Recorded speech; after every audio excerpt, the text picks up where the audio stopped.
મિત્રો, વડગામ વિધાનસભામાં મને મળેલી માહિતી પ્રમાણે છેલ્લા 2 દિવસથી ઘણા બધા ગામોમાં દારૂ ઠલવાયો છે અને જિલ્લાની પોલીસ એમાં ઇન્વોલ્વ છે, એમાં સામેલ છે.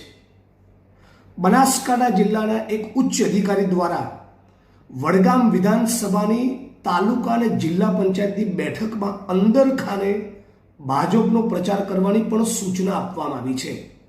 જે પણ સરકારી કર્મચારીઓ આ પ્રવૃત્તિમાં ઇન્વોલ્વ હોય તમે બધાની જરા એન્ટ્રી કરી રાખો અને જે પણ ગામમાં દારૂ ઠલવાયો હોય અને ક્યાંય પણ દારૂની વહેંચણી થવાની હોય સંપૂર્ણપણે એની ચાંપતી નજર રાખી ગામે ગામથી મને એની માહિતી પહોંચાડો. આ ચૂંટણી પતેલ આપણે એની દવા કરીશું. અને બીજું, તમારી જાનમાલની કોઈ પણ પ્રકારની તકલીફ નહીં થાય એ સંપૂર્ણ જવાબદારી મારી. મને ખાનગી રાહે ખાલી માહિતી તમે મને પહોંચાડજો. અને આજે રાત્રે હું અને મારી ટીમના માણસો વડગામ વિધાનસભાના કેટલાક ગામોની અંદર જ્યાં આ પ્રવૃત્તિ ચાલુ રહી છે ત્યાં હું રાઉન્ડ ઉપર નીકળવાનો છું.